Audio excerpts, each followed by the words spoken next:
Pada 14 Juni lalu, Presiden Rusia Vladimir Putin membuat sebuah pernyataan yang mengejutkan.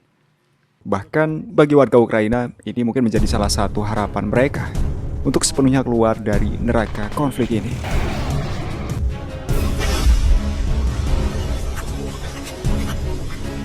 Persyaratan Putin ini sangat sederhana, yaitu Ukraina harus menarik diri sepenuhnya dari wilayah Donetsk, Luhansk, Kherson, dan Zaporozhye, sekaligus membatalkan niatnya untuk bergabung dengan NATO. Segera setelah Kiev menyatakan siap mengambil keputusan seperti itu dan memulai penarikan pasukan secara nyata dari wilayah ini, dan juga secara resmi mengumumkan pembatalan rencana untuk bergabung dengan NATO, pihak kami pada saat yang sama akan segera memerintahkan gencatan senjata dan memulai negosiasi. Ya, Putin jelas mengharapkan posisi Ukraina yang netral, non-blok, bebas nuklir, dan bersih dari nazisme. Dalam proposal ini, Putin menjamin keamanan penarikan pasukan Ukraina. Namun, jika Kiev bersama tuannya di barat menolak proposal ini, maka itu artinya mereka lah yang akan memikul tanggung jawab penuh atas kelanjutan pertumpahan darah ini. Usulan Putin tersebut kemudian berhasil mengubah konferensi perdamaian yang diadakan di Swiss menjadi panggung para badu.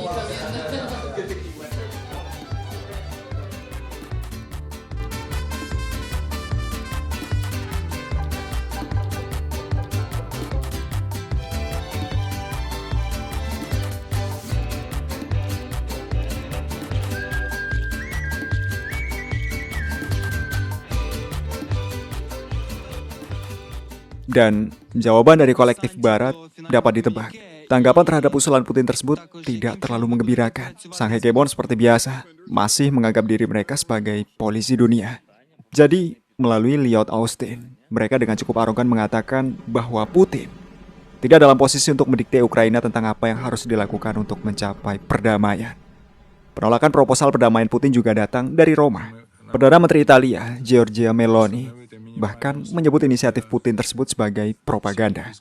Jatuhnya perekonomian, jutaan pengungsi, dan ratusan ribu korban operasi militer ternyata tidak membuat Zelensky berpikir sejenak untuk mempertimbangkan tawaran tersebut. Benar, dia memang tidak punya kesempatan sama sekali untuk merenungkannya. Karena di saat yang sama, ada kelompok sayap kanan yang tidak akan segan-segan untuk mencopotnya dari kursi kepresidenan. Tuntutan terbaru Putin tampak telah maksimal. Idealnya, netralitas Ukraina sudah cukup bagi Putin. Seperti yang dikatakan pakar Rusia Nikolai Petrov dari Universitas Rhode Island. Rusia menawarkan apa yang tidak ditawarkan Ukraina, yaitu cara untuk mengakhiri pertumpahan darah dan persyaratan yang cukup sederhana.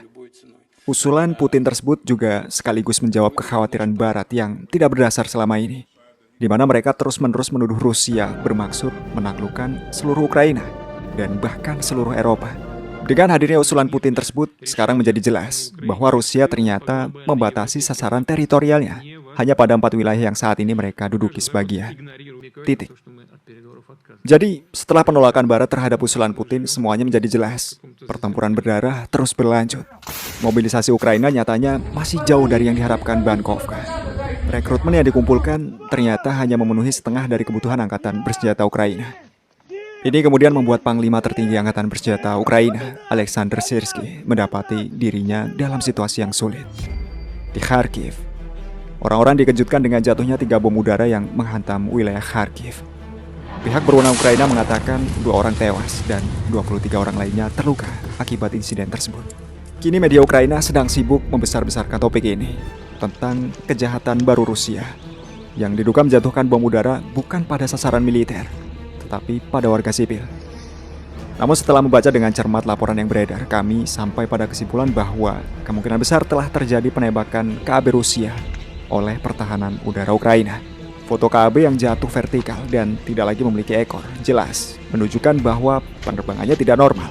Jika dicermati di video lainnya di mana KAB terbang normal, mereka biasanya jatuh dengan sudut tidak lebih dari 30 derajat. Dan di sini, Anda dapat melihat bahwa bom tersebut benar-benar berjatuhan dari atas. Ya, berjatuhan. Ini bukti bahwa bom tersebut ditembak jatuh. Sayapnya dihancurkan oleh sistem pertahanan udara Ukraina. Jadi, versi ini mengatakan bahwa pertahanan udara Ukraina lah yang menembak jatuh KAB dan menyebabkan bom tersebut jatuh di perkotaan. Sementara di garis depan, pertempuran yang sangat sengit terus berlanjut di utara wilayah Kharkiv. Di kota Volchansk, pasukan penyerang Rusia mampu membebaskan pabrik agregat dan menghancurkan militan Ukraina yang bertahan di sekitar pabrik tersebut. Dengan demikian, pasukan Rusia telah berhasil memperluas zona kendali atas kota hingga ke sungai Volga. Di saat yang sama, militan Ukraina terus mendapati dirinya dalam posisi yang sulit. Mereka tidak punya waktu untuk menyeberang ke sisi lain, dan sekarang mereka terjepit di antara sungai dan pasukan penyerang Rusia. Angkatan bersenjata Ukraina sejauh ini berusaha memasang jembatan ponton untuk penyeberangan. Namun artileri dan drone Rusia terus menyerang jembatan dan tim teknik. Jadi, komando Rusia telah menciptakan dua pilihan yang sulit bagi militan Kiev: penawanan atau kematian. Militer Konditiero melaporkan bahwa pertempuran utama saat ini tetap berada di stadion kota. Di sini, militer Ukraina berusaha menyerang posisi Rusia 2 kali sehari, tapi mereka tidak berhasil. Kerugian angkatan bersenjata Ukraina mencapai 100 orang per hari. Selain itu, di front ini, pasukan Rusia untuk pertama kalinya juga berhasil menguji FAB 3000-nya yang berhasil menghancurkan benteng angkatan bersenjata Ukraina di sebuah gedung apartemen di Lipsy. Dan dapat ditebak hasilnya. Bangunan besar itu runtuh.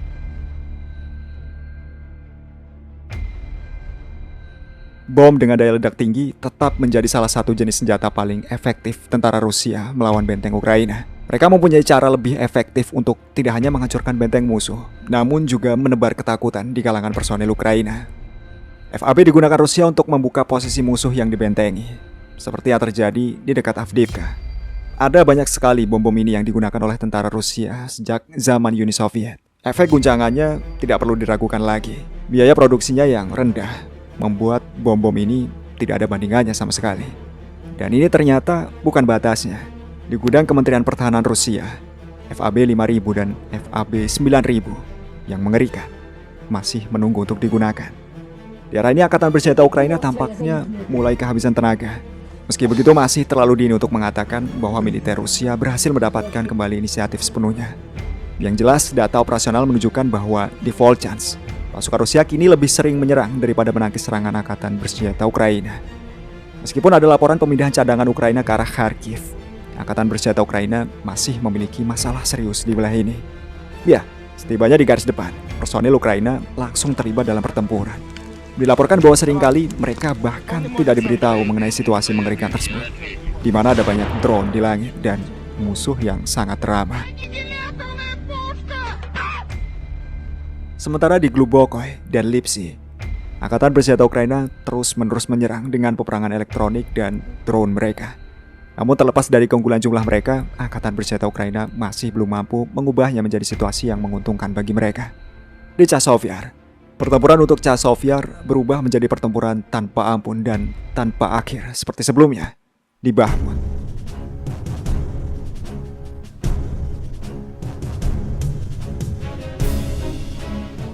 Serangan frontal terus terjadi setiap hari di wilayah mikrodistrik.